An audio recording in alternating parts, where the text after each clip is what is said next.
Welcome to the Breaking News Show by eTurbo News. For more episodes, go to breakingnewsshow.com.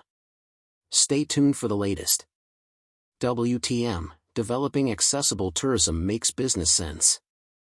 Investing in the accessible tourism sector can yield a return of $13 for every dollar invested. The development of accessible tourism facilities and activities is recognized as a sound business strategy, as discussed by delegates at the World Travel Market London.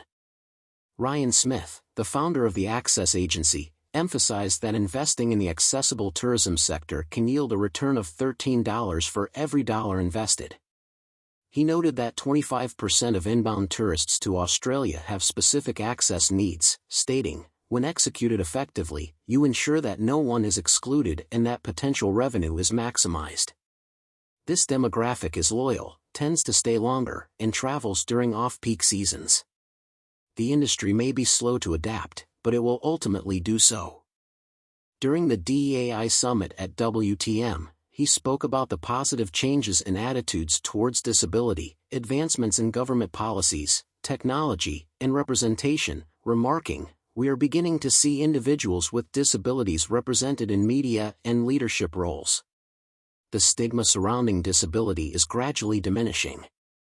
Smith illustrated how adaptive equipment enables wheelchair users to enjoy outdoor experiences, referencing examples from Australia and his travels to locations like Machu Picchu in Peru. Additionally, Australian public agencies are working on creating accessible beaches and have established a directory that lists over 70 such locations, which provide beach wheelchairs and specialized equipment. Other amenities include discovery tents and all-terrain wheelchairs available in Victoria. He advised, "If I were a tour operator or involved in developing tourism products, I would certainly consider how to incorporate these elements into my offerings."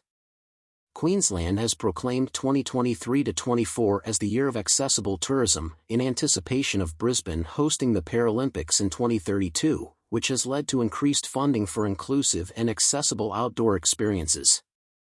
"We are seeing the private sector start to lean into this as well," he said, pointing to examples such as hot air balloons that feature an easy access basket, a farm offering glamping, and a crocodile boat tour.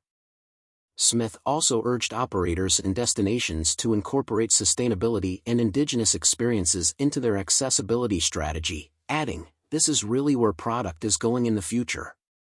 He noted how accessible tourism is going mainstream as it is being featured by aggregators such as Will the World, while the likes of Airbnb and Get Your Guide offer filters for accessibility features.